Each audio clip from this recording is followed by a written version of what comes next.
நிறைய நேரங்கள்ல நம்ம அநேக நேரம் எதற்காக கவலைப்படுகிறோம் அப்படின்னு பாத்தீங்கன்னா, சரீரத்திற்காக அதிக நேரம் கவலைப்படுறோம்.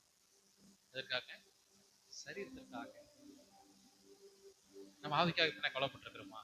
ஆவிக்காக ஐயோ ஆவியை நம்ம பத்திரமா வச்சுக்கணும். ஆவி ஆத்மாவை நான் பத்திரமா வச்சுக்கணும்.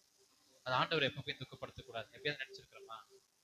சளின்னா என்ன பண்றோம்? டக்குன்னு என்ன பண்றோம்? ஒரு மாத்திரை போடுறோம், சுடுதண்ணி குடிக்கிறோம். நம்ம முடியலன்னா டாக்டர்கிட்ட போறோம். உடனே என்ன பண்றோம்? நம்ம சரீரத்துல ரொம்ப ஒரு என்ன ஒரு சின்ன சத்தம் கூட நமக்கு டிஸ்டர்ப், தூக்கம் டிஸ்டர்ப் பண்ணக்கூடாது. அப்படி நாம என்ன பண்றோம்? ரொம்ப கவனமா நம்ம சரீரத்திற்காக கவலைப்படுறோம். ஆனா அவருடைய வசனம் இது மூணு, ஆவி ஆத்மா சரீரம் மூணுலும் சமமா இருக்கணும்னு ஆண்டவர் சொல்றாரு. அப்போ நான் சரீரத்துல அதிகமா உயர்வா இருந்துட்டு ஆவியில் ஆத்மா குறைவா இருக்கிற போது நான் யார் தெரியுங்களா? நான் நோயாளி. நான் யாருதான்? அவனுடைய பார்வையில நோயாளி. ஆனா வெளி தோற்றத்துக்கு வேணா என்ன பண்ணலாம்? பழிச்சு இருக்கலாம். வெளி தோற்றத்துக்கு நான் சந்தோஷமா இருக்கிற மாதிரி, ஆனந்தமா இருக்கிற மாதிரி, சமாதானமா இருக்கிற மாதிரி காட்டிக்கலாம். ஆனா தேவன் அதல்ல, அதல்ல, அப்படி அல்ல. வேதம் நம்ம அப்படி போதிக்கல. ஆண்டவராய் இயேசு கிறிஸ்து கற்றுக் கொடுக்கல. ஆனா ஆவியை நம்ம என்ன பண்ணோமா? ஆவியை அவித்து போடாதீர்கள் அப்படின்னு சொல்லிட்டு ஆண்டவராக இயேசு கிறிஸ்து கொடுக்கிறார். அப்ப ஆவியில எளிமை உள்ளவர்கள் பாக்கியவான்கள் அப்படின்னு சொல்றாங்க. அப்போ ஆவியில எளிமை உள்ளவர் பரலோக ராஜ்யம் அவர்களுடையது. அப்போ ஆண்டவர் எதையோ நமக்கு சொல்ல வர்றாரு. என்ன சொல்ல வர்றாருன்னா, நீங்கள் ஆவியில் உண்மையா இருக்கு, ஆவியில எளிமையா இருக்கு. அப்ப ஆவிக்குரியவர்களா நீங்க நடந்து கொள்ளுங்க. ஆமா, ஆவிக்குரியவன் எல்லாவற்றையும் நிதானித்து ஆராய்ந்து பார்க்கிறான். மற்ற ஒருவனாலும் நிதானிக்க. சரி, இந்திய தியான வசனம் மத்திய எழுதின சுவிசேஷம் 16ஆம் அதிகாரம் 25வது வசனம். தன் ஜீவனை ரட்சிக்க விரும்புகிறவன் அதை இழந்து போவான், என் நிமித்தமாக தன் ஜீவனை இழந்து போகிறவன் அதை கண்டடைவான். அதை கண்டடைவான். நிறைய நேரம் இந்த வசனம் எனக்கு தெரியும் அப்படின்னு சொல்லலாம். நல்லதுதான். நிறைய நம்ம படிச்சிருக்கோம் இல்லையா? ஏன்னா எடுத்தோடனே நம்ம எடுத்து ஆரம்பிக்கும் போதே நம்ம மத்திய எழுதின சுவிசேஷம் நம்ம அதிகமா வாசிக்கணும். நம்ம வருஷத்துல இருந்து பைபிளை முடிச்சிடணும். இந்த வருஷம் எப்படியாச்சும் ஆண்டவர் சமூகத்துல உட்காந்து முடிச்சிடணும். ஒரு ஏக்கத்தோட ஆரம்பிப்போம். மத்தேயு, மார்க்கு, லூக்கா, யோவான் எல்லாம் போகும். அப்படியே ஒரு பிரச்சனை வந்து நிற்கும். அப்புறம் என்ன பண்ணுவோம்? டக்குன்னு திரும்பணும் மத்தேயுக்கு வரும்.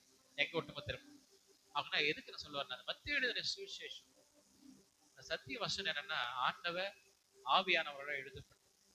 அப்போ அந்த வசனம் நமக்கு என்ன சொல்ல, ஆண்டவர் என்ன சொல்றாரு நமக்காக? இந்த வசனம் யாருக்குங்க? நமக்கு தான். அல்லேலூயா. இந்த வசனம் நமக்கு தான் ஆண்டவர் கொடுத்திருக்கிறார்.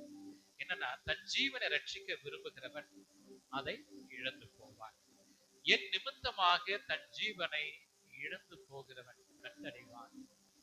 ரெண்டு காரியங்களை சொல்றாரு. ஒன்னு ஆவிக்குரிய காரியங்கள், இன்னொன்னு மாம்சத்துக்குரிய காரியங்கள். ரெண்டு விதம். முதல்ல ஆண்டவர் சொல்றது மாம்சம், ரெண்டாவது ஆவிக்குரிய வாழ்க்கை சொல்றாரு. ரெண்டு காரியங்கள் ஆண்டவர் என்ன பண்றாருன்னா நமக்கு போதிக்கிறார். அல்லேலூயா. பாருங்க, அநேக நேரம் நான் சொன்னது போல நம்ம அநேக நேரம் நம்முடைய ஜீவனுக்காக நம்ம அதிக நேரம் என்ன பண்றோம்? கவலைப்படுகிறோம். வேதம் சொல்லுகிறது, மனுஷன் உலகம் முழுவதையும் ஆதாயப்படுத்தி கொண்டாலும் தன் ஆத்மாவை நஷ்டப்படுத்தினால் நமக்கு லாபம் இல்லை. மனுஷன் தன் ஜீவனுக்கு ஈடாக எண்ணத்தை கொடுப்பான் என்று சொல்லி மத்திய 25:6 சொல்லப்படுகிறது. அது காரியம் நம்மளுக்கு ஆண்டவர் கொடுக்கிற தன் ஜீவனை ரட்சிக்க விரும்புகிறவன் அதை இழந்து போவான், என் நிமித்தமாக தன் ஜீவனை இழந்து போகிறவன் அதை கண்டடைவான் என்று ஆண்டவர் சொல்கிறார். அப்போ ரெண்டு காரியங்களை சொல்றாரு. ஒன்று மாம்சத்தையும், இன்னொரு ஆவிக்குரிய காரியம் குறித்து சொல்றாரு. நம்ம ஒரு மனுஷனை குறித்து நம்ம பார்க்கப்போம். ஒரு தேவ மனுஷனை குறித்து நம்ம இந்த நாளில பார்க்கப்போம். தானியேல் தீர்க்கதரிசன புத்தகம் 6ஆம் அதிகாரம் 1-2 மட்டும் வாசிங்க. ராஜ்யம் முழுவதையும் ஆளும்படிக்கு தன் ராஜ்யத்தின் மேல் 120 தேசாதிபதிகளையும் ராஜாவுக்கு நஷ்டம் வராதபடிக்கு அந்த தேசாதிபதிகள் கணக்கு ஒப்புவிக்கிறதற்காக அவர்களுக்கு மேலாக 3 பிரதானிகளையும் ஏற்படுத்துவது தரியுவுக்கு நலமென்று கண்டது. இவர்களில் தானியேல் ஒருவனாயிருந்தான். ஒருவனாயிருந்தான். புரியுதுங்களா? ஒண்ணுமே புரியல நமக்கு இல்லையா? பிரதானிகள்ன்றீங்க, அப்புறம் தேசாதிபதிகள் சொல்றீங்க. ஆனா இவர்களுக்கு, அதாவது 120 தேசாதிபதிகள் இதன போட்டிருக்கு. 120 தேசாதிபதி ராஜ்யம், ஒரு ராஜ்யம் வாரம், ஒரு என்ன சொல்றது, ஒரு ராஜ்யம் ஒரு தலைமை நடத்தணும்னா என்ன வேணுங்க? ஆளுமை வேணும். அல்லேலூயா. ஆளுமை ரொம்ப அவசியம். ஆமா, குடும்பத்திலே ஆகட்டும், சபையில ஆகட்டும், தனி வாழ்க்கையில் ஆகட்டும், ஒரு சமுதாயத்தில் ஆகட்டும், ஆளுமை ரொம்ப முக்கியம். ஆளுமை எங்க அடிப்படுதோ அங்க குழப்பங்கள் வரும். இதுங்களா? ஆளுமை எங்க, வீட்டுல யாரோ ஒருத்தர் தான் ஆளுமை பண்ணணும். 2 பேர் ஆளுமை பண்ண என்ன ஆகும்? என்ன ஆயிடும்? குழப்பமும் சண்டையும் சச்சரவும் தான் அதிகமா இருக்கும். அங்க என்ன இருக்காது? நிம்மதி இருக்காது. அல்லேலூயா. சபையில அதே மாதிரி ஆளுமை யாரோ ஒருத்தர். அதே போல சமுதாயத்துல நம்ம என்ன பண்றோம்? நிறைய மினிஸ்டர்ஸ் இருக்காங்க. சமுதாயத்துல நிறைய மினிஸ்டர்ஸ் இருக்காங்க. ஆனா சிஎம் ஒருத்தர் தான். புரியுதுங்களா? கையெழுத்து கோப்பிடுறவரு ஒருத்தர் தான். ஆனா மினிஸ்டர்ஸ் தனித்தனியா இருக்காங்க. ஒவ்வொரு இலாக்காவுக்கும் ஒவ்வொரு மினிஸ்டர்ஸ இது பண்றாங்க. ஒவ்வொரு மினிஸ்டருக்கு கீழே என்ன பண்றாங்க? ஒரு பிஏ இருக்காங்க. புரியுதுங்களா? இதை எல்லாம் ஆடுகிறதுக்கு ஒரு சிஎம். அது போலதான் இங்க தேசாதிபதிகளையும் பிரதானிகளுக்கும் தேசாதிபதிகளுக்கும் மேலானவர் தான் தானியேல் தீர்க்கதரிசி. அல்லேலூயா. அப்ப தானியேல் அதுக்கு மேலாக தேவன் வைத்திருக்கிறார். அல்லேலூயா. அப்ப தேவன் அந்த ராஜ்யம் ஆளும்படிக்கு விசேஷமானவரை தேவன் என்ன பண்ணிருக்கிறார்னா தெரிஞ்சிருக்கிறார். அல்லேலூயா. ஏன்னா அவனுக்குள்ள ஒரு விசேஷத்தமான ஆவி அப்படின்னு சொல்லப்படுது. 3 வாசகம் வாசிக்கிறேன். இப்படியிருக்கையில் தானியேல் பிரதானிகளுக்கும் தேசாதிபதிகளுக்கும் மேற்பட்டவனாயிருந்தான். தானியேலுக்குள் விசேஷித்த ஆவி இருந்தமையால் அவனை ராஜ்யம் முழுமைக்கும் அதிகாரியாக ஏற்படுத்த ராஜா நினைத்தான். இப்படி இருக்கையில் தானியேல் பிரதானிகளுக்கும் தேசாதிபதிகளுக்கும் மேற்பட்டவனாயிருந்தான். தானியேலுக்குள் என்னச்சுங்க? விசேஷத்த ஆவி இருந்தமையால் அவனை ராஜ்யம் முழுமைக்கும் அதிகாரி ஏற்படுத்த ராஜா என்ன பண்றா? நினைக்கிறான். ராஜாவுடைய எண்ணத்துல வருவதற்கு யார் கிரிய செய்யறது? ஆவியானவர். நல்லா தெரிஞ்சுக்க. நான் சொன்னேன், நம்ம அநேக நேரம் நம்ம சரீரத்திற்காக கவலைப்படுவது. இப்ப ராஜாவோட எண்ணத்துல, அவன சிந்தனையில யார தெரியுறாங்க? 120 தேசாதிபதிகள் அவன் கண்ணுக்கு தெரியல. 3 பிரதானிகள் அவனுக்கு தெரியல. அதை காட்டிலும் அந்த விசேஷத்தை ஆவி உள்ளவன் ஆகிய தானியேலை அதாவது ராஜ்யபாரம் முழுமைக்கும் அதிகாரி, ஹையர் ஆபீசராக, செக்ரட்டரி ஆபீசராக என்ன பண்ணிருக்க சிஎம்க்கு இவர் ஏற்படுத்த ராஜாவுக்கு எப்படிச்சா நினைத்தான் ராஜா. அல்லேலூயா. அல்லேலூயா. நம்ம உலகத்துல எவ்வளவு பெரிய கோடி மக்கள் இருந்தாலும் ஆண்டவர் நம்மை நினைக்கணும். அல்லேலூயா. அப்போ ஆண்டவர் நமக்குள்ள என்ன வச்சிருக்கிறாரு? விசேஷித்த ஆவி நமக்கு வச்சிருக்கிறாரு. ஏன்னா உலகத்திலிருந்து நம்ம பிரித்து எடுத்திருக்கிறாங்க. புரியுதுங்களா? எத்தனையோ கோடி மக்கள் இருக்கிறாங்க. நம்ம ஊர்ல எத்தனையோ 1000 மக்கள் இருக்கிறாங்க. ஆனா தேவன் இந்த கிராமத்துல, இந்த குக் கிராமத்துல இந்த குடும்பத்தாருடைய பையனை நான் தேர்வு செய்யறேன்னு ஆண்டவர் என்ன பண்ணிருக்கிறார்? நம்மள குறித்து எடுத்திருக்கிறார். அல்லேலூயா. ஆமென். ஏன்னா ஆண்டவர் தெரிந்தெடுக்கிறது ஒண்ணுமே என்ன பண்ணாது? வீணாக போக. ஏன் இப்ப எத்தனை அவங்க நம்ம ஊர்ல கூட நிறைய என்ன இருக்காங்க? நிறைய வசதி படைத்தவர்கள் இருக்கிறாங்க. நல்ல ஞானிகள் இருக்கிறாங்க, நல்ல படிச்சவங்களா இருக்கிறாங்க. அதெல்லாம் விட்டுட்டு ஆண்டவர் நம்மளை தேர்வு செய்திருக்கிறார். அல்லேலூயா. அப்ப தேர்வு செய்த நோக்கம் என்ன? நமக்குள்ள ஆண்டவர் விசேஷித்த ஆவி நமக்குள்ள வச்சிருக்கிறார். அல்லேலூயா. பரிசுத்த ஆவியினுடைய வரம் நம்ம மேல இருக்கு. அல்லேலூயா. பரிசுத்த ஆவி நம்மளை சகல சத்தியத்திற்குள்ளும் நடத்துவார். அல்லேலூயா. அவரை சார்ந்து நாம் வாழ்கிற போது நம்மை சகல சத்தியத்திற்குள்ளேயும் ஆண்டவர் நமக்கு நடத்த வல்லமை உள்ளவராக இருக்கிறார். புரியுதுங்களா? அப்போ இந்த தானியேல் தீர்க்கதரிசிய இந்த ராஜாவுடைய எண்ணத்துல தேவன் நினைக்க செய்திருக்கிறார். அல்லேலூயா. புரியுதுங்களா? அப்போ ஆண்டவர் எண்ணத்தை நிறைவேற்றுவதற்கு ஆண்டவர் என்ன பண்ணாரு? ஆண்டவருக்கு தெரியாது, நமக்கு தெரியாது, நம்ம அறிவு கெட்டாது, எப்படி பண்ணுவார் என்ன பண்ணுவார்னு தெரியாது. ஆனா ஆண்டவர் என்ன பண்ணிருக்கிறாரு? அவருடைய எண்ணத்துக்குள்ள, அவருடைய நினைப்புக்குள்ள தானியேல். அல்லேலூயா. ஏன்னா அவனுக்குள்ள ஒரு விசேஷத்த ஆவி இருந்தபடினால தனக்கு ஒரு அதிகாரி எல்லாவற்றையும் இந்த 120 பிரதானிகளா தேசாதிபதிகள் 3 பிரதானிகளை ஆளுமை செய்யும்படியான அதிகாரத்தை இந்த தானியேலுக்கு அந்த ராஜா கொடுக்கிறார். ஆனா நல்லா கவனிங்க, இந்த தேசாதிபதியும் பிரதானிகளும் என்ன பண்றாங்க? நம்முடைய தானியேலுக்கு விரோதமாக செயல்படுவதற்கு தன் இருதயத்தை ஒப்பு கொடுக்கிறாங்க. நமக்கு கிடைக்கல அந்த ஆளுக, நமக்கு கிடைக்கல அந்த ஆளுமை. ஆனா நிறைய பேர் ஆளுமை விரும்ப மாட்டாங்க. குடும்பத்தில ஆகட்டும், சபையில ஆகட்டும், சமுதாயத்தில் நீங்க சொல்ல வேலை நான் செய்யறேன் அப்படி சில எல்லாம் ஒதுங்கி நிற்பாங்க. அதுவும் என்ன சொல்றது, ஒரு அழகுதான். ஒதுங்கி நிற்பாங்க. ஆனா அந்த தனித்துவம் மத்தியிலும் நான் தேவனை மகிமைப்படுத்துகிறேன்னா, நம்முடைய ஆண்டவரை நான் மகிமைப்படுத்துகிற ஒரு பாத்திரமா இருக்கு.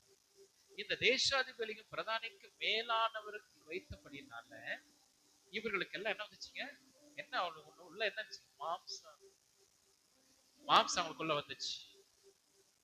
பொறாமை, எரிச்சல், கோபம், இவனை எப்படி கீழே விழ பண்ணணும் அப்படின்ட்டு இவங்க என்ன பண்ணாங்க? யோசிக்கிறாங்க. இவங்க யோசனை என்ன அப்படி அப்ப சிந்தை எங்க ஆயிடுச்சுங்க? இவங்க சிந்தை எங்கேயோ போயிடுச்சு. ஆனா இவனுக்குள்ள அந்த விசேஷத்தை ஆவி இருந்தபடினால, யாருக்குள்ளங்க? தானியேலுக்குள்ள அந்த விசேஷத்தை ஆவி இருந்தபடினால இவன் என்ன பண்ண ஒன்றுமே கவலைப்படல. நல்லா யோசிங்க, ஆண்டோட கூட நெருக்கமா இருக்கிறவங்க, ஆண்டோட கூட எல்லா சூழ்நிலையிலும் அவரோட கூட இணைந்து வாழ்கிறவங்க. நோவா ஆண்டோடு இணைந்து, ஏனோக்கு தேவனோட சஞ்சரிக்கிற போது அவன் என்ன பண்ணல? மற்றவர்கள் சத்தத்தை கேட்கவே கிடையாது. அல்லேலூயா. ஆமா, நோவாவாகட்டும், ஏனோக்காகட்டும், மற்றவரோட சத்தத்தை கேட்கல. அவன் தேவனோட கூட சஞ்சரித்தான். மோசே அதே போலதான் தேவனோட கூட சஞ்சரித்தான். இயேசு கிறிஸ்து பிதாவோடு கூட அவருடைய சித்தத்தை நிறைவேற்றுவதற்காக அவருக்காக அவர் எளிமையின் கோலத்தை எடுத்து இந்த பூமிக்கு வந்தார். அல்லேலூயா. ஏன் தெரியுங்களா? நமக்குள்ள அந்த விசேஷத்தை ஆவியை வைப்பதற்காக. மனிதனுக்கும் ஏதேன் தோட்டத்திலே மனிதனுக்கும் தேவனுக்கும் இடையே பிரிந்த அந்த உறவை மீண்டும் புதுப்பிப்பதற்காக இயேசு கிறிஸ்து வந்தார். அல்லேலூயா. அந்த அன்பு, அந்த ஆவியானவர் நமக்குள்ளே வாசம் செய்ய வேண்டும் என்றால் இந்த 120 தேசாதிபதிகளும் இந்த 3 பிரதானிகளும் எப்படி குற்றத்தை கண்டுபிடிக்க வேண்டும் என்று, எப்படி இயேசு கிறிஸ்து இருந்த காலத்திலே பரிசேயர்களும் சதுசேயர்களும் தேவனை குற்றப்படுத்தும்படியாக என்ன பண்றாங்க? தேடிட்டு இருக்கிறாங்க. ஞாயிற்றுக்கிழமைல ஒருத்தனை நீங்க தூக்கி விடுறது, சுகமாக்குறது நல்லதா கெட்டதா? இது வேத வசனம். ஓய்வு நாளை நீ ஆசரிப்பாயே என்று சொல்லப்பட்டிருக்கிறது. நீங்க ஓய்வு நாளை நீ வேலை செய்யக்கூடாதுன்னு சொல்லப்பட்டிருக்கிறது. அப்ப ஏன் நீங்க செய்தீங்க அப்படின்னு என்ன பண்ணாங்க? குற்றத்தை காணும்படியான அந்த பரிசேயரும் சதுசேயரும் வச்சாங்க. தன் கண்களை என்ன பண்ணிருந்தாங்க? அதே போலதான் இந்த தேசாதிபதிகளும் இந்த பிரதானிகளும் தானியேலுடைய வாழ்க்கையில எதையாவது குற்றம் கண்டுபிடிக்க முடியுமா என்று என்ன பண்ணாங்க? ஆராய்ந்து பார்த்து கொண்டிருந்தார்கள். அந்த சமயம் தான், அல்லேலூயா, அந்த சமயத்துல தான் அவனுக்கு ஒரு விஷயம் புலப்படுது. புரியுதுங்களா? குருமலுக்கு எப்பயுமே என்ன பண்ணும்? பயங்கர ஷார்ப்பா இருக்கும். கிரிமினல். ஆமா, பயங்கர ஷார்ப்பா இருப்பாங்க. ஆனா ஒரு தடயம் அவங்களுக்கு என்ன பண்ணுவாங்க, கிரிமினல் எதையாச்சும் ஒண்ணு விட்டுருவாங்க. இந்த கிரிமினல்ல வந்து பாத்தீங்கன்னா எதையாவது ஒரு தடை திட்டிட்டு போயிடுவாங்க. போலீஸ்க்கு அதுதான் எவிடன்ஸ். புரியுதுங்களா? ஏன்னா அவங்களுக்கு குண அதிசயம் தெரிஞ்சு போயிடும். நாளானது விளங்க பண்ணுமா, என்னங்க, நாளானது விளங்க பண்ணும். ஆமா. அநேக நேரம் நம்ம என்ன பண்றது, வேஷம் போட முடியாது. நீங்கள் இந்த பிரபஞ்சத்திற்கு ஒத்த வேஷம் அறியாமல் தேவனுடைய நன்மையும் பிரியும் என்னது என்று பகுத்தறியத்தக்கதாக உங்கள் மனம் புதியதாகிறதுனாலே நீங்கள் மறுரூபம் ஆகுங்கள் என்று ரோமர்ல சொல்லப்படுகிறது. புரியுதுங்களா? நான் ஒத்த வேஷம் தரிக்க கூடாது. ஆண்டவருக்கு ஒரு வேஷம், மனிதருக்கு ஒரு வேஷம். இதான் ஆண்டவர் அறிவிருக்கிறார். இங்க இவங்க செய்யறது என்னன்னா, ராஜாவுக்கு முன்பாக நான் அப்படியே இவர்கள் எல்லாம் ரொம்ப அறிவாளிகளும் ராஜாவை பாதுகாக்கிறது போல இவர்கள் என்ன பண்றாங்க, ஒரு திட்டத்தை தீர்க்கிறாங்க. என்ன தெரியுங்களா? தானியேல எந்த விஷயத்துல அவன் குற்றம் கண்டுபிடிக்க முடியும் அப்படின்னு பார்த்தா நல்ல ஆராய்ச்சி புலப்படுகிற ஒரு விஷயம் 6ஆம் அதிகாரம் 5ஆம் வசனம் வாசிங்க. அப்பொழுது அந்த மனுஷர், நாம் இந்த தானியேலை அவனுடைய தேவனை பற்றிய வேத விஷயத்திலே குற்றப்படுத்தும் முகாந்தாரத்தை கண்டுபிடித்தாலொழிய அவனை வேறொன்றிலும் குற்றப்படுத்தும் முகாந்தாரத்தை கண்டுபிடிக்க கூடாது என்றார்கள். கண்டுபிடிக்க கூடாது என்றார்கள். புரியுதுங்களா? ஒரே ஒரு விஷயம் அவங்களுக்கு புலப்படுது.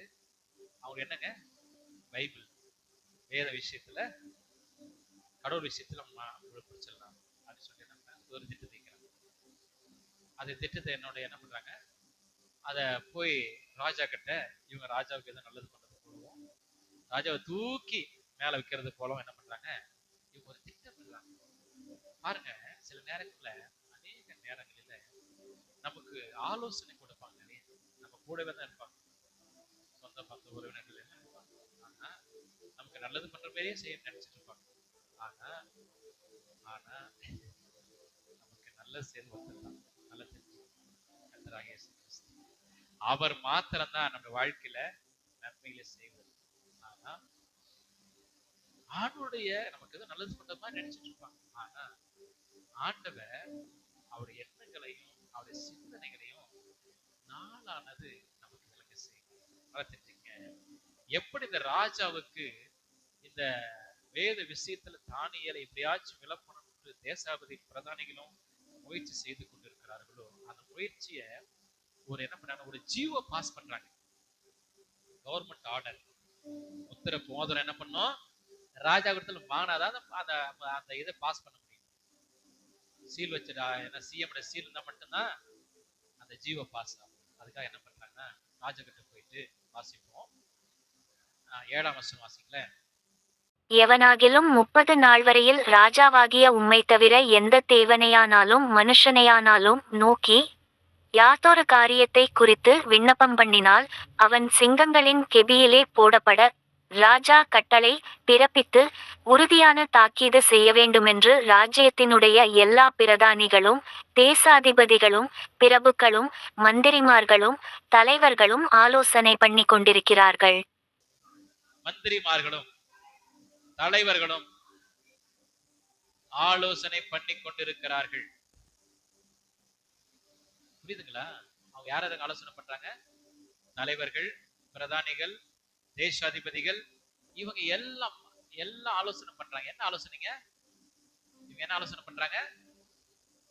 தானியேலை குற்றப்படுத்தும்படிக்கு. நல்லா தெரிஞ்சுக்கங்க, ஒரு தேவனுடைய மனுஷனை குற்றப்படுத்துவதற்கு பல காரியங்கள் என்ன பண்றாங்க. கொஞ்சம் பேர் இல்லைங்க, 120 தேசாதிபதிகள், பிரபுக்களும் தலைவர்களும் ராஜா போய் தாக்கி, ராஜா என்ன பண்றாரு, அவரை தவிர அவர் எந்த மனுஷனும் 3 எத்தனை மாசங்க, 30 நாள், 30 days, 30 நாள் வரைக்கும் யாதொரு விண்ணப்பத்தையும் யாதொரு வேலையும் என்ன பண்ணக்கூடாது, யாதொரு விண்ணப்பங்களையும் மனுஷனை ஆனாலும் தேவனை ஆனாலும் நோக்கி பார்க்க கூடாது. உண்மை ராஜாவாகிய உண்மை தவிர அவங்க போடுற ஃபர்ஸ்ட் அப்ப எடுத்து தூக்கி வச்சிட்டாங்க ராஜாவை. ராஜாவாகிய உண்மையும் மனுஷனையும் இவங்க யாரும் பண்ணக்கூடாது, தேவனையாவது இவங்க நோக்கி பார்க்க கூடாது. சொல்றது புரியுதுங்களா? அந்த ஒரு எடுத்தோடனே ராஜா வச்சோம், ராஜா பண்ற வழி இல்லை. ஆனா இந்த ராஜாவுக்கு தெரியும் யார், தரியு ராஜாவுக்கு யார் நல்லவன் யார் கேட்டவன் தெரியல. அவனுக்கு ஆனா உண்மையிலே மனசு இல்லை. ஆனாலும் சட்டத்துக்கு கீழ்ப்படிச்சுதான் ஆகணும். சட்டத்துக்கு கீழ்ப்படிஞ்சாகும். இந்த ஜீவ பாஸ் பண்ணி அனுப்புறாரு. இதை அனுப்பி முடிச்ச பிறகு இந்த தானியலுக்கும் விஷயம் தெரிஞ்சது. தானியலுக்கும் விஷயம் தெரிஞ்சது. அதுக்கு அவன் என்ன பண்ணல, கவலையே பண்ணல. நாமளாதான் என்ன பண்ணிருப்போம், உட்காந்து அழுக வச்சு உட்கார வச்சு, ஐயோ போச்சு என்ன நடக்க போதே தெரியலையே அப்படின்னு சொல்லிட்டு என்ன பண்ணுவோம். ஏன்னா எல்லாருமே எதிர்க்கிறாங்க. எல்லாருமே சில நேரங்கள்ல நம்ம குடும்பமாகட்டும், நம்ம சமுதாயமாகட்டும், நம்ம சபையாகட்டும் எதிராக கூட இருக்கலாம். ஆனா கர்த்தர் நம்மோடு இருந்தார். உலகத்தில் உள்ளவனிலும் உன்னில் இருக்கிறவர் பெரியவர். அல்லேலூயா. அவர் நமக்குள்ள இருந்தா நான் எதை பத்தியும் கலங்க வேண்டியது இல்லை. அல்லேலூயா. என்ன பண்ற பாருங்க, 10 வசனம். தானியேலோவென்றால் அந்த பத்திரத்துக்கு கையெழுத்து வைக்கப்பட்டதென்று அறிந்தபோதிலும் தன் வீட்டுக்குள்ளே போய் தன் மேல் அறையிலே எருசலேமுக்கு நேராக பலகணிகள் திறந்திருக்க அங்கே தான் முன் செய்து வந்தபடியே தினம் 3 வேளையும் தன் தேவனுக்கு முன்பாக முழங்காற்படியிட்டு ஜெபம் பண்ணி ஸ்தோத்திரம் செலுத்தினான். தான் முன் செய்து வந்தபடியே, நல்லா தெரிஞ்சுக்க, நிறுத்துங்க. தான் செய்து முன் செய்த வந்தபடியே. அவன் ரெகுலேஷன் நல்லா தெரிஞ்சுக்க, இது ரொம்ப முக்கியம். அவன் எதை பத்தி கவலைப்படல. நல்லா தெரிஞ்சுக்க, நமக்கு எல்லாம் ஆண்டவர் ஒரு ஒரு கேடகத்தை நம்ம கொடுத்திருக்காரு. சொல்லுங்க, ஜெபம். ஆண்டவர் நமக்கு ஒரு கேடகத்தை கொடுத்திருக்கிறார், ஒரு ஆயத்தை கொடுத்திருக்கிறார், ஒரு சர்வாயுத வர்க்கத்தை நம்ம கொடுத்திருக்கிறார், ஜெபம். இந்த ஜெபத்தை நான் என்ன பண்ணணும், நமக்கு ஆண்டவர் கொடுக்கப்பட்டிருக்கிற ஒரு விசேஷமான இது என்ன, ஜெபம். நம்ம தேவனோடு கூட சஞ்சரிக்கும்படியான, தேவனோடு கூட டைரக்டா அவர்கிட்ட பேசும்படியான என்ன சொல்றீங்க, என்ன சொல்றது, சிலாக்கியத்தை நமக்கு கொடுத்திருக்கிறார். யார் மூலமா? இயேசு கிறிஸ்து மூலமா. அல்லேலூயா. அவர் மூலமா நமக்கு கொடுத்திருக்கிறார். பிரதான ஆசிரியர் யாருங்க? இயேசு கிறிஸ்து. நல்லா தெரிஞ்சுங்க, எவ்வளவு பெரிய சிலாக்கியம் பாருங்க. அப்போ நம்ம பழைய ஏற்பாட்டின் காலம் வரைக்கும் நம்ம தேவனிடத்துல இயேசு கிறிஸ்து வருகைக்கு முன்பு வரைக்கும் நமக்கு ஒரு ஆசாரியர் தேவை. ஆனா இன்றைக்கு நமக்காக திரைச்சலை மேழுத்து கீழாக கிடைக்கப்பட்டது இயேசு கிறிஸ்து மூலமாக. அவருடைய சிலுவையின் மூலமாக இயேசு கிறிஸ்து நமக்கு தேவனுக்கு இருந்த பிளவை, இரண்டாக இருந்த பிளவை தேவன் பிரித்து இணைத்திருக்கிறார். அல்லேலூயா. அந்த இணைப்பு தான் அவன் சொல்றான், அவன் தான் முன் செய்து வந்தபடியே தினமும் 3 வேளையும் தன் தேவனுக்கு முன்பாக முழங்காற்படியிட்டு ஜெபம் பண்ணி ஸ்தோத்திரம் செலுத்தினான். அல்லேலூயா. ஒரு தனி மனிதனுடைய வாழ்க்கையில நமக்கு என்ன இருந்தாலும் போனாலும் சரி, அது என்னை அணுகாது, அது நம்மை சேதப்படுத்தும். அல்லேலூயா. நீ கலங்காது, திகையாது, நான் உடனே. அல்லேலூயா. ஏன்னா நமக்கு நிறைய சத்தங்கள் வரும், ஆனா ஆண்டவருடைய சத்தம்ன்றது மிக முக்கியம். நல்லா தெரிஞ்சுக்க, இவனுக்கு விரோதமா எல்லாருமே இருக்கிறாங்க. தலைவர்கள், தேசாதிபதிகள், பிரதானிகள் எல்லாருமே இருக்காங்க. ஆனா இவனுக்கு ஒரே ஒரு சாய்ஸ் தான், தேவன். அல்லேலூயா. அவனுக்கு ஒரே ஒரு சப்போர்ட் பண்ணக்கூடிய ஒரே ஒருத்தர் யாருன்னா தேவன் தான். நல்லா தெரிஞ்சுக்க, தேவனை சார்ந்து வாழ்கிற ஒரு வாழ்க்கைக்காக தானியேலை ஆண்டவர் விசேஷத்தாக வைத்திருக்கிறார். அல்லேலூயா. 3 நாள், ஒரு நாளைக்கு 3 வேளை என்ன பண்ணா, ஜெபம் பண்ணி ஸ்தோத்திரம் பண்ணி துதிச்சிட்டு இருந்தா. நல்லா தெரிஞ்சுக்க, ஒரு ஆவிக்குரிய வாழ்க்கையில் உள்ள மனுஷனுக்கு எந்த சத்தமும் எந்த கண்களையும் நம்ம என்ன பண்ணக்கூடாது, ஐயோ இவங்க எனக்கு உதவி செய்வாங்களா, இவங்க எனக்கு சப்போர்ட் பண்ணுவாங்களா நினைக்கவே நினைக்காது. ஆண்டவர்களுக்காக ஒத்தாசை வரும் பருவதற்கு நேராக என் கண்களை எடுக்கிறேன், வானத்தையும் பூமி உண்டாக்கின கர்த்தரிடத்திலிருந்து எனக்கு ஒத்தாசை வரும். புரியுதுங்களா? எனக்கு ஒத்தாசை எங்க வரணும்? தானியேல் என்ன பண்றான், தேவனை நோக்கி அபயம் விடுகிறான். நல்லா தெரிஞ்சுக்கங்க, பத்திரத்தில் கையெழுத்து போட்டாச்சுன்னு அவனுக்கு தெரியும். புரியுதுங்களா? ஆனா அதை பத்தி என்ன பண்ணலாம கவலைப்படவே இல்லை. அவன் செய்த ஒரே விஷயம், தேவனை நோக்கி பார்த்தான். அந்த தேவனை நோக்கி பார்க்கிற அனுபவங்களில விசேஷமானவர்களாகிய நீங்க பெருக வேண்டும் என்று ஆண்டவர் விரும்புகிறார். நல்லா தெரிஞ்சுக்க, நாம தனியா பழகணும். ஆமா, ஐயோ நமக்கு எதனா உதவி செய்வாங்களா, ஐயோ நமக்கு ஆலோசனை கொடுப்பாங்களா, நமக்கு ஏதாவது வார்த்தைகளை கொடுப்பாங்களா, தேடாதீங்க. எதையுமே தேடாதீங்க. ஆண்டவரத்துல நீங்க போய் உட்கார்ந்து ஒரு நாள் பண்ணிருங்க. ஆண்டவர் சத்தத்தை கேளுங்க. ஆண்டவர் சிங்க கெமிலை போட்டாலும் உங்களை தப்பி வைக்கிறது ஆண்டவர் வல்லமை இருக்கிறார். அல்லேலூயா. அடுத்தது, அதாவது எல்லாத்தையும் காப்பாற்ற நினைச்சாலும், என்னதான் இவங்களுக்கு ஆலோசனை கொடுத்தாலும், இவன் என்ன பண்றான், எதுக்குமே கணக்கு. ராஜாவுக்கும் தெரிஞ்சு போச்சு இவன் எப்படி ஜீவனோட தேவன் ராஜாவுக்கு தெரியும். ஆனா இவனுக்கு ஒரு விசேஷமான ஆவிய தேவன் வச்சிருக்கிறார்.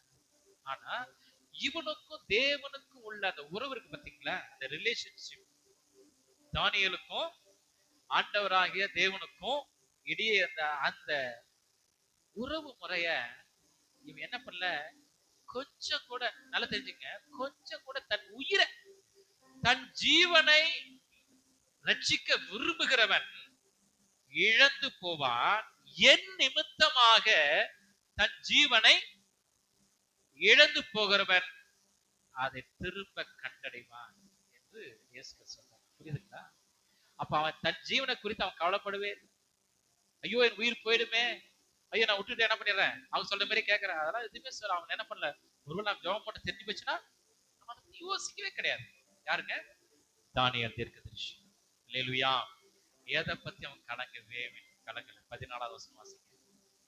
ராஜா இந்த வார்த்தைகளை கேட்டபோது தன்னில் மிகவும் சஞ்சலப்பட்டு தானியேலை காப்பாற்றும்படிக்கு அவன் பேரில் தன் மனதை வைத்து அவனை தப்புவிக்கிறதற்காக சூரியன் அஸ்தமிக்கு மட்டும் பிரயாசப்பட்டு கொண்டிருந்தான். அப்பப்பா, அவனை தப்புவிப்பதற்காக சூரியன் அஸ்தமிக்க மட்டும் பிரயாசப்பட்டோம், ஒன்று கண்டுபிடிக்க முடியல. அல்லேலூயா. பிரயாசப்பட்டு கொண்டிருந்தான், ஒன்னும் என்ன பண்ணல, ஆவியில வரவே கிடையாது. புரியுதுங்களா? சில நேரத்துல ஆண்டவர் நம்ம குடும்பிடும் போது வலிக்கும், வலிக்கும், என்ன பண்ணாலும் தூக்கம் வராது ஆண்டோட காரியம் வந்துச்சுன்னா.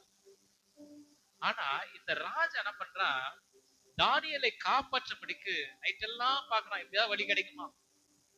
ஏன்னாங்க இவரு தான் சார்ஜ் பண்ணிருக்கிற, சீல் வச்சு கொடுத்தது யாரு தான், முத்திரை மோதிரத்தை வச்சு கொடுத்த யாரு, தரியூர் ராஜா. ஆமா. ஆனா இந்த முத்திரை மோதிரத்தை உடைக்கணும். ஆனா அதை ஒன்று புலப்பல்ல.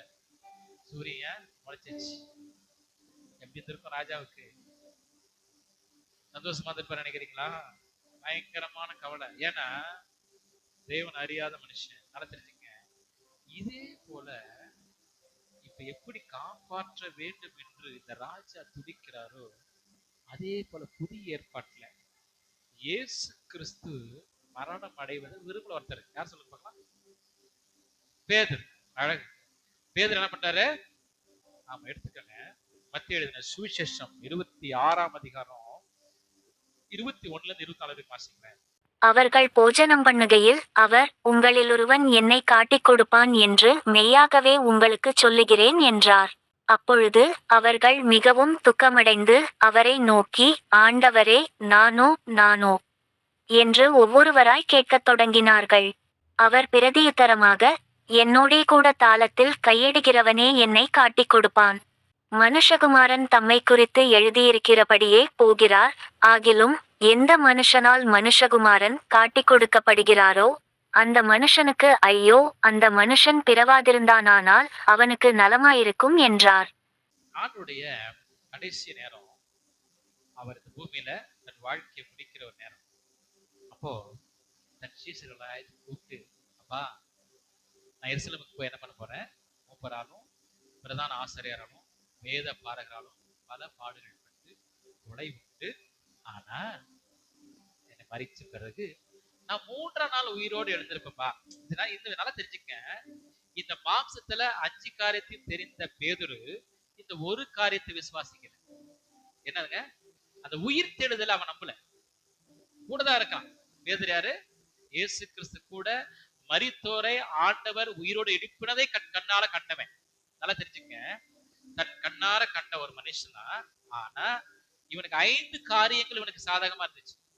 ஆனா ஒரு காரியத்தை இவன் கவனிக்கவே இல்லை. ஆண்டவர் என்ன சொன்னா, மூப்பராலும் வேத பாரகராலும் நான் என்ன பண்ண கொலை உண்டு திருப்பணும் 3ஆம் நாள் நான் உயிரோடு எழுந்திருப்பேன் அப்படின்னு ஆண்டவர் சொல்றார். இதெல்லாம் என்ன பண்ணல அவன் காதுக்குள்ளே அப்போ தன் ஜீவனை ரட்சிக்க விரும்புகிறவன் அதை இழந்து போவான், என் நிமித்தமாக தன் ஜீவனை இழந்து போவான், அதை கண்டடைவான் என்று ஆண்டவர் சொல்லுகிறார். நல்லா புரிஞ்சுக்க. இப்போ இந்த பேதுரு ஆண்டவருக்கு ஆலோசனை கொடுக்கிறான். என்ன? அதே போலதான் இந்த ராஜாவும் எப்படியாச்சும் இவனை காப்பாற்ற வேண்டும் என்று நாம் முழுவதும் காத்திருக்கிறான். ஆனா என்ன பண்ணல, ஒன்னுத்துக்கு ஆகல. அவனுடைய சிந்தனை எல்லாம் வீணாச்சு. அடுத்து 14ஆம் வசனம் வாசிங்களேன். தானியேல் 6ஆம் அதிகாரம் 14ஆம் வசனம் வாசிங்களேன். ராஜா இந்த வார்த்தைகளை கேட்டபோது தன்னில் மிகவும் சஞ்சலப்பட்டு தானியேலை காப்பாற்றும்படிக்கு அவன் பேரில் தன் மனதை வைத்து அவனை தப்புவிக்கிறதற்காக சூரியன் அஸ்தமிக்கு மட்டும் பிரயாசப்பட்டு கொண்டிருந்தான். அவனை தப்புவதற்காக சூரியன் அஸ்தமிக்க மட்டும் பிரயாசப்பட்டு கொண்டிருந்தான். அதுக்கெல்லாம் வாசிங்களேன். அப்பொழுது அந்த மனுஷர் ராஜாவினிடத்தில் கூட்டமாய் வந்து, ராஜா கட்டளையிட்ட எந்த தாக்கீதும் கட்டளையும் மாற்றப்படக்கூடாதென்பது மேதியருக்கும் பெர்சியருக்கும் பிரமாணமாயிருக்கிறதென்று அறிவீராக என்றார்கள். அப்பொழுது ராஜா கட்டளையிட அவர்கள் தானியேலை கொண்டு வந்து அவனைச் சிங்கங்களின் கெபியிலே போட்டார்கள். ராஜா தானியேலை நோக்கி, நீ இடைவிடாமல் ஆராதிக்கிற உன் தேவன் உன்னை தப்புவிப்பார் என்றான். அல்லேலூயா. இப்ப புரியுதுங்களா இவன் செய்த தவறு என்ன? அதாவது ராஜாவுடைய கட்டளைய மீறுகிறான். அதாவது 30 நாளைக்கு எந்த மனுஷனையாவது எந்த தேவனையாவது என்ன பண்ணக்கூடாது, எந்த விஷயத்திலே விண்ணப்பம் பண்ணக்கூடாது. பிரயர் எந்த விண்ணப்பமோ எந்த மனுஷத்திலும் போகக்கூடாது, எந்த ராஜாக்கிட்டையும் போகக்கூடாது, எந்த தேவனிடத்திலையும் போகக்கூடாது. இதுதான் இவனுடைய தாக்கியது, இவனுடைய ஜீவனுடைய அந்த கைட்டிலே அதான். ஆனா அதற்கு இந்த தானியேலாகிய தீர்க்கதரிசி கலங்கல. அவன் என்ன பண்ணா, 3 வேளையும் தேவனோடு கூட ஜெபித்து அவன் என்ன பண்ணா, துதித்து தேவனை சந்தோஷமா ஆராதிச்சுட்டு இருக்கிறான். அவனுக்கு தெரியும் என்ன நான் மீறி போகும்போது சிங்கக்கவியில போடுவாங்கன்னு தெரியும். ஆனா அவனுக்குள்ள என்ன இருந்துச்சு? விசேஷ தாவி விசுவாசம் இருந்துச்சு அவனுக்குள்ள. என்னை நீ ஆராதிக்கிற தேவன் உன்னை தப்புவிக்க வல்லவராயிருக்கிறார் என்ற சத்தம் ஒரு ராஜா மூலமாக வருகிறது அவனுக்கு. அல்லேலூயா. எப்படி இருந்திருக்கும்? அவன் மாம்சத்துக்கு உரியவன் தான், ஆனா வார்த்தை எங்க இருந்து வருது? தேவனிடத்திலிருந்து வருகிறது. அல்லேலூயா. விசுவாசிகிற நமக்கும் சில நேரங்களில சூழ்நிலை மத்தியில சில சத்தங்கள் இப்படி வரும். ஆனா ஆண்டவருடைய சத்தம் கேட்கிற ஒரு இருதயம் உங்களுக்குள்ளே உருவாக வேண்டும். இதைதான் ஆண்டவர் எதிர்பார்க்கிறார். அல்லேலூயா.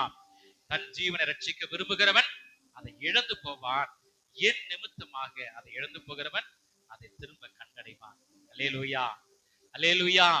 இப்ப இந்த ராஜாவுக்கு வெடிச்சுக்கு ஆள் ஆயிடுச்சு, போயிட்டாங்க.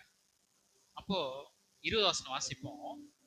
ராஜா கெபியின் கிட்ட வந்தபோது துயரச்சத்தமாய் தானியேலை கூப்பிட்டு, தானியேலே, ஜீவனுள்ள தேவனுடைய தாசனே, நீ இடைவிடாமல் ஆராதிக்கிற உன் தேவன் உன்னை சிங்கங்களுக்கு தப்புவிக்க வல்லவராயிருந்தாரா என்று தானியேலை கேட்டான். வல்லவராயிருந்தாரா என்று தானியேலை கேட்டான். எப்படி அப்பா அவனுக்கு தூக்கம் வரல. அப்ப நாம ஆவிக்குள்ளாகினா சில நேரங்களில எதுக்கு கலங்காம ஜெபிக்கிற போது நமக்கு எதிரா நிக்கிறான் பாருங்க, அவன் கலங்கி போய் நிக்கிறான். அல்லேலூயா. அவனுக்கு அது பெரிய ஒரு அதிசயமா காணப்படும். இவருக்குள்ள இருக்கிற ஆண்டவர் விசேஷமானவர், இவர் எனக்கு வேணும் அப்படின்னு அவன் வரணும். அல்லேலூயா. அவர்கள் உங்களை தேடி வரணும். அப்ப நான் என்ன செய்யணும்? தானியேலை போல தினமும் 3 வேளை ஜெபிக்கிறவளா இருக்கு. அல்லேலூயா. சிலர் காலையில ஜெபிப்பீங்க, சிலர் ராத்திரில ஜெபிப்பீங்க, சிலர் மதியத்துல ஜெபிப்பீங்க. ஆனா ஆண்டவர் இந்த விசேஷமான ஆவி கொடுத்த தானியேலுக்கு 3 வேளை ஜெபிச்சான். நம்ம ஆண்டவரத்துல நேரம் கொடுக்கறதுக்கு என்ன பண்றோம்? யோசிக்கிறோம். ஆனா அது கீழே வாசிங்க. அப்பொழுது தானியேல், ராஜாவே, நீர் என்றும் வாழ்க. ராஜாவே, நீர் என்றும் வாழ்க. சிங்கங்கள் என்னை சேதப்படுத்தாதபடிக்கு தேவன் தம்முடைய தூதனை அனுப்பி அவைகளின் வாயை கட்டிப் போட்டார். அதேனென்றால் அவருக்கு முன்பாக நான் குற்றமற்றவனாய் காணப்பட்டேன். ராஜாவாகிய உமக்கு முன்பாகவும் நான் நீதிகேடு செய்ததில்லை என்றான். அப்பொழுது ராஜா தன்னில் மிகவும் சந்தோஷப்பட்டு தானியேலை கெபியிலிருந்து தூக்கிவிடச் சொன்னான். அப்படியே தானியேல் கெபியிலிருந்து தூக்கிவிடப்பட்டான். அவன் தன் தேவன் பேரில் விசுவாசித்திருந்தபடியால் அவனில் ஒரு சேதமும் காணப்படவில்லை. விசுவாசித்திருந்தபடியால் அவனில் ஒரு சேதமும் காணப்படவில்லை. ஆமென். ஏன் தெரியுங்களா? அவனுக்குள்ள அந்த விசுவாசம் என் ஆண்டவர் தப்புவிக்க வல்லவராக. அந்த ராஜ்யத்தினுடைய மொத்த ஜனங்களையும் இருக்கும்படியான ஒரு வல்லமைய, ஒரு விசேஷத்த ஆவிய தேவன் அந்த தானியேலுக்குள்ளே வைத்திருந்தார். அல்லேலூயா. நமக்குள் ஒவ்வொருவருக்குள்ளும் ஆண்டவர் விசேஷத்தின் வல்லமையை, ஆவிய, விசேஷமான ஆவியை உங்களுக்குள்ள வைத்திருக்கிறார். ஆனா நான் என்ன செய்யணும்? தேவனை நோக்கி பார்க்க எல்லா சூழ்நிலையிலும் ஆண்டவருடைய பார்க்கிற கண்கள் எனக்கு வேணும். ஆண்டவருடைய சத்தத்தை கேட்கிற செவிகள் எனக்கு வேணும். ஆண்டவருடைய எண்ணத்தை சிந்திக்கிற சிந்தை எனக்கு வேணும். இயேசு கிறிஸ்து இந்த சிந்தையே உங்களில் இருக்க கடவுள் என்று ஆண்டவர் சொல்லுகிறார். அந்த சிந்தை எனக்குள்ள எப்ப வருதோ அப்பொழுது உனக்கு விரோதமான இருக்கிற எத்தனை ஜனங்கள் வந்தாலும் 120 தேசாதிபதிகளும் பிரதானிகளும் அதை காட்டின ராஜருடைய எண்ணத்துல, நினைப்புல விசேஷத்தை ஆவி உள்ளவனாகிய தானியேலுடைய எண்ணத்தை தேவன் கொண்டு வந்து நிறுத்தினார். அல்லேலூயா. அந்த ராஜதான் தாக்கியது பிறப்பிடுறார். என் ராஜ்யத்தின் ஆளுகைக்குள் எங்கும் உள்ளவர்கள் யாவரும் தானியேலின் தேவனுக்கு முன்பாக நடுங்கி பயப்பட வேண்டும் என்று என்னாலே தீர்மானம் பண்ணப்படுகிறது. அது மாத்திரமல்ல, அவர் ஜீவனுள்ள தேவன், அவர் என்றென்னைக்கு நிலைத்திருக்கிறவர், அவருடைய ராஜ்யம் அழியாதது, அவருடைய கர்த்தத்துவம் முடிவு நிலை நிற்கும் என்று சொல்லுகிறார். அல்லேலூயா. அவருடைய ராஜ்யம் பரியந்தம் முடிவு பரியந்தம் நிலை நிற்கும். அல்லேலூயா. இது எவ்வளவு பெரிய ராஜாவா இருக்கு இந்த உலகத்துல, கிறிஸ்துனுடைய சித்தத்தை யாராலும் முறிக்க முடியாது. கிறிஸ்துவர்களை யாராலும் அழிக்க முடியாது. அல்லேலூயா. ஆமா, நீ ஒருத்தனை நசுக்குனா அங்க 100 பேர் எழுப்பும். அல்லேலூயா. 1000 பேரை ஆண்டவர் எழுப்புவார். அல்லேலூயா. ஆமா, இது மூட்டுப்பூச்சி மாதிரி. மூட்டுப்பூச்சி தெரியுங்களா? இப்பெல்லாம் இல்ல நினைக்கிறேன். ஒரு மூட்டுப்பூச்சி நசுக்குனீங்கன்னா அங்க 1000 எழும். ஆமா, இஸ்ரவேல் ஜனங்களை எகிப்துல நசுக்குனாங்க. ஆனா அந்த எகிப்து தேசத்தை ஒரு அசைக்க பண்ணினார் ஆண்டவர். அது போலதான் ஆண்டவர் உங்களை அசைய பண்ணுகிறவராக வைத்திருக்கிறார். உங்கள் இடங்களிலே, உங்கள் கிராமங்களிலே, உங்கள் நகரங்களிலே, உங்கள் தேசத்தை அசைக்கக்கூடிய வல்லமையை தேவன் உங்களுக்குள்ளே வைத்திருக்கிறார். அல்லேலூயா. அந்த வல்லமையை நான் சுதந்திரத்துக் கொள்வதற்கு நான் செய்ய வேண்டியது ஒண்ணுதான். தன் ஜீவனை ரட்சிக்க விரும்புகிறவன் இழந்து போவான். அதை என் நிமித்தமாக தன் ஜீவனை இழக்கிறவன் அதை திரும்ப கண்டடைவான் என்று ஆண்டவர் சொல்லுகிறார். அல்லேலூயா. அல்லேலூயா. அப்ப தேவனுடைய ஜீவனை நம்ம கண்டடையணும்னா நான் என்னை தாழ்த்து ஆவியின்படி, மாம்சத்தின்படி அல்ல. அல்லேலூயா. நம்மளை எழுந்திருப்போம்.